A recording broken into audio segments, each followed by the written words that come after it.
வணக்கம், வாழ்க வளமுடன். Welcome to Foodmo kitchen. Hello friends, welcome to Foodmo kitchen. இன்றைக்கி என்ன குழம்பு வைக்க போகிறோம்னா போட்டி தொஞ்சல் குழம்புங்க.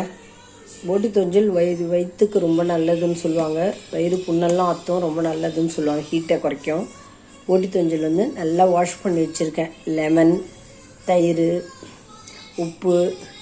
எப்பயும் நான் வாஷ் பண்ணுறது உங்களுக்கு தெரியும். லெமன், தயிர், உப்பு, மஞ்சத்தூள், வினிகர் எல்லாமே போட்டு நல்லா வாஷ் பண்ணி க்ளீனாக கவுச்சி ஸ்மெல் இல்லாமல் வச்சுருக்கேன். தேவையான இன்க்ரீடியன்ஸ் பார்த்திங்கன்னா, தக்காளி ஒரு 2 பெரிய தக்காளி, 2 பெரிய வெங்காயம் கட் பண்ணி வச்சுருக்கோம். அதே மாதிரி மஞ்சத்தூள், பட்டை, கிராம்பு 2 சின்ன பட்டை துண்டு, கிராம்பு ஒரு 5-6 கிராம்பு. இது கரம் மசாலா ஒரு 1/2 ஸ்பூன் கரம் மசாலா, பிரிஞ்சி இலை, சோம்புத்தூள் எல்லாம் வச்சுருக்கோம் தாளிக்கிறதுக்கு. ஆல் பர்பஸ் மிளகாத்தூள் இன்றைக்கி தான் அரைச்சிட்டு வந்தோம் பாருங்கள். ஆல் பர்பஸ் மிளகாத்தூளும் காரம் நமக்கு எவ்வளோ தேவையோ அவ்வளோ போட்டுக்கலாம். ஆல் பர்பஸ் மிளகாத்தூள் இவ்வளோதாங்க. இஞ்சி பூண்டு பேஸ்ட்டும் அரைச்சி வச்சுருக்கோம். எப்பயும் அப்பப்போ நிறையா அரைச்சி வச்சுருவோம், தேவையான அளவுக்கு அப்பப்போ யூஸ் பண்ணிக்கிறதுக்கு. இது வெஜ் பண்ணுறதுக்கும் நான்வெஜ் பண்ணுறதுக்கும் இஞ்சி பூண்டு பேஸ்ட்டு அரைச்சி இதுமாதிரி ஸ்டாக் வச்சுப்பேன் ஃப்ரிட்ஜில். எல்லாம் ரெடியாக இருக்குது. இப்போ நம்ம தாளிக்கலாம் வாங்க.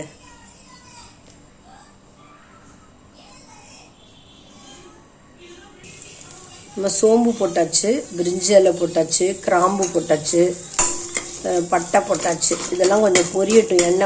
எண்ணெய் கம்மியாக விட்டால் போதும். ஏன்னா இந்த போட்டி தொஞ்சலில் எப்பயுமே கொழுப்பு நிறையா இருக்கும், ஒரு ஆயிலியாக மிதக்கும். அதனால் நான் 1 ஸ்பூன் 1.5 ஸ்பூன் போட்டால் போதும், ரொம்ப போடலை. நான் சும்மா 1 ஸ்பூன் அளவுக்கு தான் போட்டிருக்கேன்.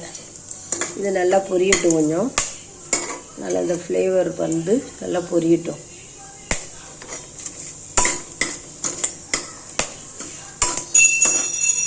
இப்போ பொரிஞ்சிட்ருக்கு. இந்த ஸ்டேஜில் நம்ம வெங்காயம், தக்காளி, இது ஒரு ஈஸி மெத்தடுங்க. தனியாக வேக வச்சும் தாளிக்கலாம், இப்படி டைரெக்டாகவும் தாளிக்கலாம். இப்போ பார்த்தீங்கன்னா வெங்காயம் தக்காளி போட்டாச்சு.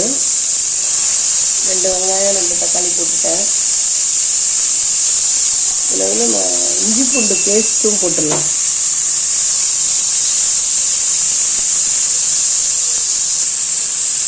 நல்லா வதக்கிடலாம். இதை கொஞ்சம் வதங்கிக்கிட்டே இருக்கட்டும். இந்த ஸ்டேஜில் இஞ்சி பூண்டு பேஸ்ட்டு, இந்த குழிக்கரண்டி, சின்ன குழிக்கரண்டி இது, அதனால் ஒரு 2 ஸ்பூன் போட்டுக்கலாம். நிறையா இருக்குது இது போட்டி தொஞ்சல். அதனால் டைஜஷனுக்கு இஞ்சி பூண்டு பேஸ்ட்டு அவசியம் தேவை. இல்லை இந்த குழிக்கரண்டியால் 3 குழிக்கரண்டி போட்டோம். நல்லா வதக்கலாம்.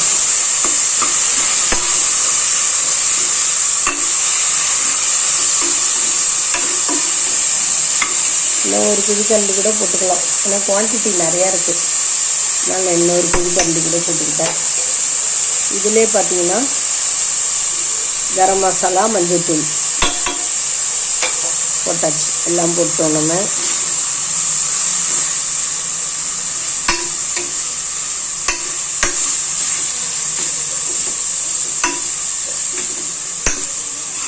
நல்லா வதங்கட்டும். இதில் புதினா, கருவேப்பிலை, கொத்தமல்லி எது வேணாலும் போட்டுக்கலாம்.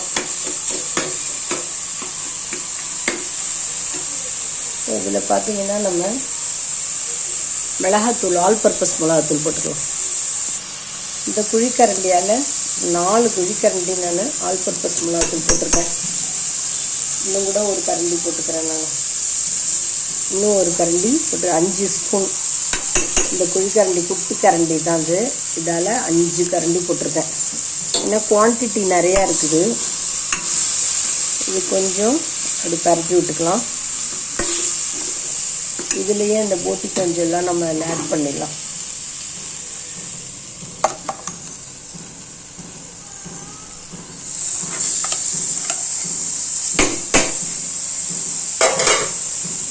போட்டி தொஞ்சல் ஆட் பண்ணிட்டோம். நல்லா பரட்டி விட்டுட்டு பார்க்கலாம். இதில் இதில் பார்த்திங்கன்னா தேவையான அளவு தண்ணி ஊற்றிக்கலாம். நம்ம தேவையான அளவு நம்ம இதில் தண்ணி ஊற்றிக்கலாம்.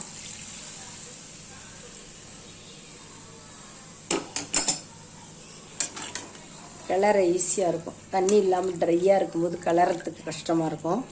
தண்ணி ஊற்றிட்டோம்னா கிளற ஈஸியாக இருக்கும். நல்லா பரட்டி விட்டுட்டு ஃபுல்லில் வச்சு கொதி வந்தோடனே நம்ம மூடி போட்டு வெயிட் போட்டுட்டு கொஞ்சம் நேரம் கொதித்தோடனே ஸ்லோ ஃபயரில் விட்டுட்டோம்னா ஒரு 1/4 மணி நேரம் விட்டுடணுங்க. ஸ்லோ ஃபயர்லேயே சூப்பராக வந்து பஞ்சு பஞ்சாயிடும். இது ஈஸியான மெத்தட், எல்லாம் ஒன்றா போட்டு செய்கிறது. இப்படி செய்யாமல் நம்ம வந்து வெறும் போட்டி தோஞ்சல் வேக வச்சுட்டு அதுக்கப்புறம் தாளித்து நம்ம மிளகாத்தூள்லாம் அப்புறமும் போடலாம், இப்படியும் பண்ணலாம். இது ஒரு ஈஸியான மெத்தட். இது நல்லா பரட்டி விட்டுட்டு பார்ப்போம். எல்லாத்தையும் தண்ணி ஊற்றி கிளறி விட்டாச்சு. உப்பு தேவையான அளவு உப்பு போட்டுக்கலாம்.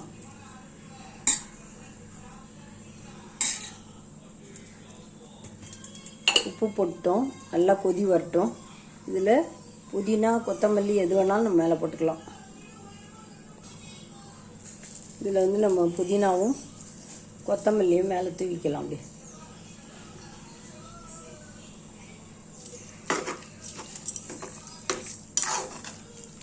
நல்லா கொதி வரட்டும். ஒரு 10 கொதி வந்து ஆஃப் குக் ஆகட்டும். அதுக்கப்புறம் நம்ம மூடி போட்டு வெயிட் போட்டு விட்டுடலாம். அவ்வளோதாங்க. தேங்காய் வேணும்னா தேங்காய் அரைச்சி கொஞ்சமாக ஆட் பண்ணிக்கலாம். தேங்காய் வேணும்னா அப்படியே விட்டுடலாம். நிறைய வேணும் குழம்பு, தோசைக்கு, இட்லிக்கு, பூரி, சப்பாத்தி எல்லாத்துக்குமே தொட்டு சாப்பிட்லாம். கொஞ்சம் நிறைய மெம்பர் இருக்கும்போது குவான்டிட்டி நிறையா வேணும்னா கொஞ்சம் தேங்காய் நிறையா அரைச்சி ஊற்றிக்கலாம். இல்லை வேண்டான்னா நம்ம அப்படியே விட்டுக்கலாம்.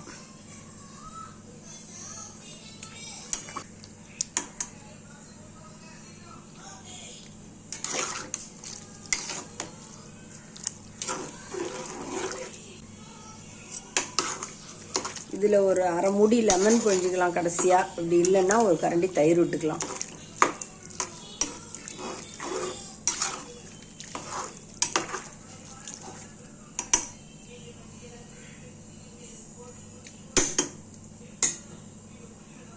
பார்க்கவே நல்லா கலர்ஃபுல்லாக இருக்குங்களா? உடம்புக்கு ரொம்ப நல்லது. நான்வெஜ் பிரியர்களுக்கு ரொம்ப பிடிக்கும். இதில் ஒரு கரண்டி அளவுக்கு நான் தயிர் விட்டுக்கிறேன். தயிர் விட்டால் எப்பயுமே மட்டன்லாம் வந்து நல்லா வேகும், சாஃப்டாகிடும், காரத்தையும் கொஞ்சம் கட்டுப்படுத்தும்.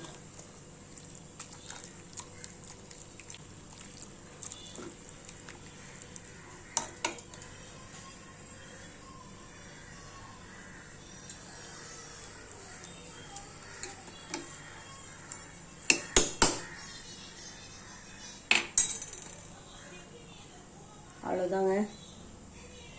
நல்லா கொதி வரட்டும். கொதி வந்தோன்னா மூடி போட்டு வெயிட் போட்டுடலாம்.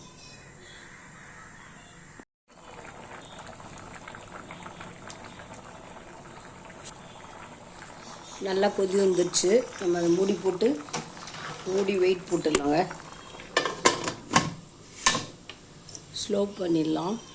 ஸ்லோ ஃபயரில் வச்சுட்டு வெயிட் போட்டுற வேண்டியதான். ஸ்லோ ஃபயரில் போட்டு வெயிட் போட்டுருவோம். ஸ்லோ ஃபயரில் வச்சுருக்கேன். ஒரு 1/4 மணி நேரம் நல்லா வேகட்டும். குழம்பு ரெடி ஆகிடும். ஒரு 15 மினிட்ஸ் கழித்து நம்ம வந்து பார்க்கலாம். நல்லா வெந்துடுச்சுங்க. நம்ம இப்போ ட்ரான்ஸ்ஃபர் பண்ணிவிட்டு பார்க்கலாம். போட்டி தொஞ்சல் குழம்பு சூப்பராக எம்மையாக ரெடி ஆகிடுச்சுங்க. நீங்கள் டிஃபனுக்கும் தொட்டு சாப்பிட்லாம், சாப்பாட்டுக்கு பசஞ்சு சாப்பிட்லாம். இந்த வீடியோ உங்களுக்கு பிடிச்சிருந்துன்னா லைக் பண்ணுங்கள், கமெண்ட் பண்ணுங்கள், ஷேர் பண்ணுங்கள். மறக்காமல் சப்ஸ்கிரைப் பண்ணுங்கள். தேங்க்ஸ் ஃபார் வாட்சிங். நம்ம நெக்ஸ்ட் வீடியோவில் பார்க்கலாம். பாய்.